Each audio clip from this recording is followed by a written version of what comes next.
Bruce Lee est très certainement l'une des icônes les plus charismatiques et les plus emblématiques des arts martiaux, qui a su insuffler un nouveau souffle à l'art ancestral du Kung Fu. Grâce à lui, cet art martial a été extrêmement popularisé et beaucoup de jeunes s'y sont découverts une vocation en visionnant l'un de ses merveilleux films. Devenu mondialement célèbre, le monde avait fini de se persuader que Bruce Lee était définitivement invincible et sûrement immortel, ou du moins disposant de 9 vies, comme le chat qu'il semblait imiter dans ses nombreux combats. Ce fut donc quasiment un choc planétaire lorsque l'annonce de son décès fut prononcée publiquement par le médecin légiste le 20 juillet 1973 des suites d'un œdème cérébral. Toutefois, cette version officielle a longtemps été décriée et de nombreuses théories à caractère complotiste ont vu le jour. Et si certaines d'entre elles sont farfelues et hautement improbables, d'autres ont cependant le mérite de creuser plus loin dans la vie de Bruce, de sorte à étayer les faits par des arguments réels. Alors installez-vous bien confortablement car aujourd'hui nous allons découvrir la triste vérité derrière la mort tragique de Bruce Lee. On commence. Pour tenter de mettre la lumière sur la fin tragique d'un des plus grands combattants des temps modernes, il faudrait tout d'abord revenir sur sa vie mouvementée et son incroyable destin. Bruce Lee a vu le jour le 27 novembre 1940 dans le quartier de Chinatown à San Francisco aux États-Unis et comme un présage ultime, l'année de naissance de celui qu'on allait surnommer plus tard le Petit Dragon correspondait à l'année du dragon dans le calendrier chinois. Ses jeunes parents lui ont donné le nom de Lee Junfan, mais le médecin qui l'avait fait naître à l'hôpital chinois de San Francisco avait décidé, pour des raisons inconnues, de lui attribuer le prénom de Bruce, un prénom scandinave très loin de ses origines asiatiques. Bien que né aux États-Unis, Bruce Lee va grandir à Hong Kong, sa seconde patrie et le berceau de ses parents, et c'est là-bas qu'il sera initié aux arts martiaux. Ayant commencé à pratiquer le Tai Chi Chuan qu'il trouvait trop mou à son goût, le petit Bruce, alors âgé de 13 ans, souhaitait passer à l'étape supérieure en s'initiant au Kung Fu Wushu, l'un des arts martiaux les plus puissants et les plus secrets. Curieusement, Bruce Lee n'aura aucun mal à trouver un professeur, et pas des moindres, puisque ce fut le légendaire IP Man lui-même qui le prendra sous son aile et lui inculquera les bases du Wing Chun, un art martial ancestral originaire du sud de la Chine et destiné au combat rapproché. Bruce Lee deviendra ainsi sous l'égide d'IP Man un redoutable combattant à main nue, mais aussi un maître incontesté en maniement d'armes, tel le fameux Nunchaku qui deviendra plus tard son arme emblématique.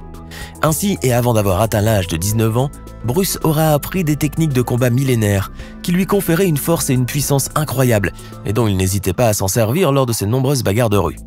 C'est d'ailleurs l'une des raisons qui a poussé ses parents à le renvoyer en Amérique, afin justement de l'éloigner suffisamment de Hong Kong, qui était devenu un vrai repère de voyous à mesure que la ville était de plus en plus investie par les triades chinoises, qui faisaient régner leurs lois. Arrivé à ce point de l'histoire, il est essentiel de vous en dire un peu plus sur l'histoire des triades, car le destin de Bruce Lee leur sera intimement lié.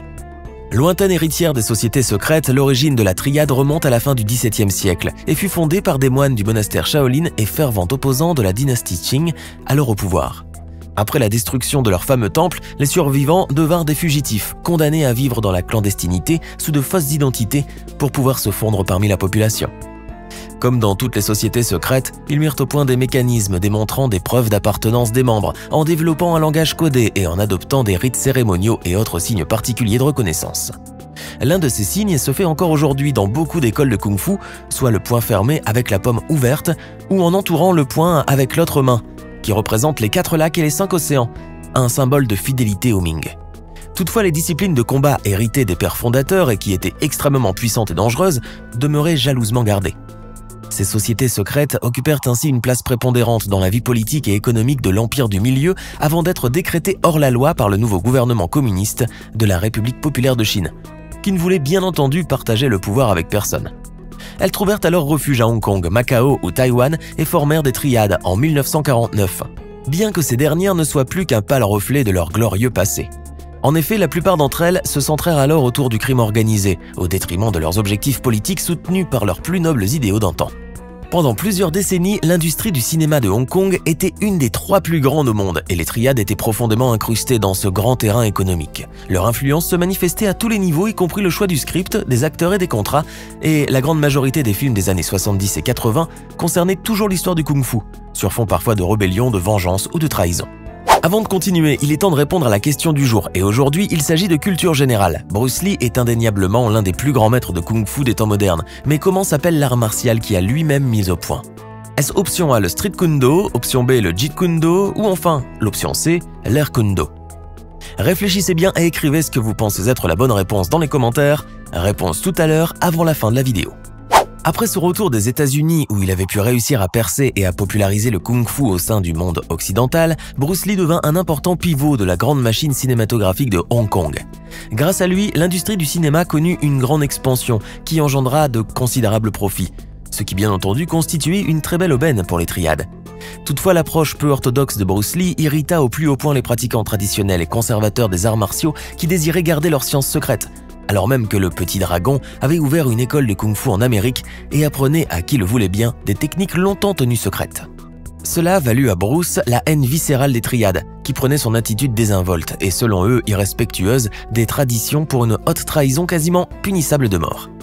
Le Petit Dragon reçut en effet des menaces de liquidation corporelle très peu de temps avant sa mort, et beaucoup de ses amis ont pu témoigner plus tard de son anxiété de plus en plus croissante, comme s'il se sentait constamment menacé.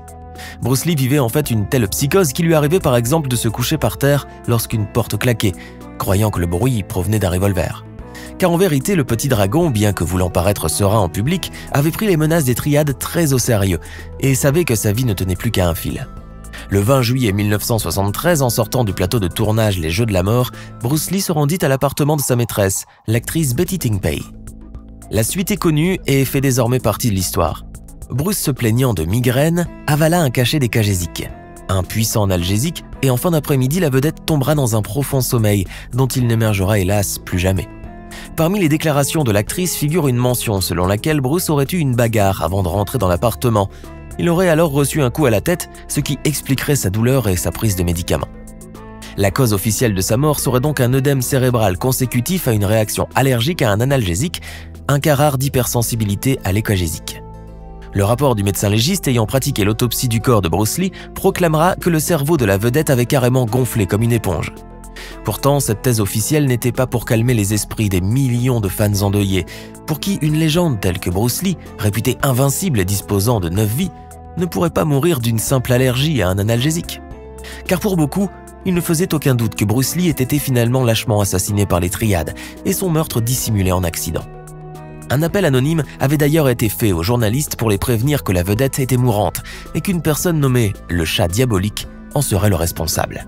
Les rumeurs dans la communauté des arts martiaux parlaient aussi d'un combat entre Bruce Lee et d'un mystérieux grand maître de kung-fu. Lors de ce combat épique, le célèbre acteur aurait reçu un coup à la tête et son adversaire lui aurait alors dit que son travail était fait et que Bruce n'avait plus que très peu de temps devant lui. Devant le milieu, plusieurs personnes prétendaient en effet qu'un grand maître désigné sous le pseudonyme de Chat Diabolique était le chef du département du bâton rouge de la triade et qu'il avait décidé de régler le problème par la voie martiale. Ce dernier aurait appliqué une des techniques les plus secrètes et les plus mortelles de toute l'histoire des arts martiaux et dont l'origine remontait au moine Shaolin du Grand Temple, le Dim Mak, ou le toucher de la mort. Cette méthode ancestrale avait le pouvoir de provoquer la mort, immédiate ou retardée dans le temps, de l'adversaire à partir d'une simple pression exercée sur un point vital. Il n'existe pas de preuves scientifiques ou historiques pour attester de la réalité de ces techniques légendaires, toutefois des études ont été menées lors de la Seconde Guerre mondiale par le gouvernement de l'Empire du Japon. Celui-ci a réuni les archives dites secrètes d'un grand nombre de dojos et d'écoles d'arts martiaux et a identifié les points vitaux réellement effectifs au combat dans un but militaire, ce qui se traduit effectivement par une efficacité indéniable de cette technique sur le champ de bataille. Bruce Lee aurait ainsi été victime du terrible Dim Mak ou toucher mortel et sa mort n'aurait donc rien à voir avec une réaction allergique à un médicament analgésique. Loin de la thèse officielle donc, le Petit Dragon aurait été victime des triades qui auraient ainsi commandité son assassinat et qui l'auraient sournoisement déguisé en un banal accident vasculaire cérébral.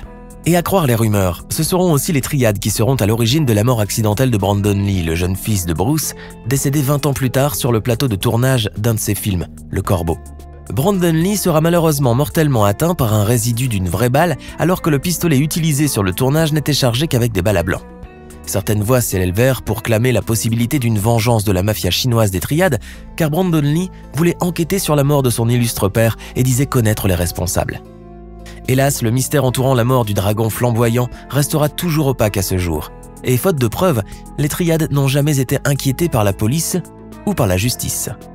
La thèse officielle reste donc l'intoxication à un médicament, jusqu'à ce qu'un jour de véritables preuves permettent de donner raison aux partisans du complot.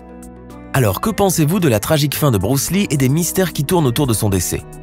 Donnez-nous votre sentiment dans les commentaires. Sinon, c'est bien le Jeet Kune Do qui est l'art martial inventé par Bruce et qui fut d'ailleurs considéré comme l'ancêtre de la MMA, puisqu'il se voulait une synthèse intelligente de plusieurs styles de combat en vue de devenir quasiment imbattable.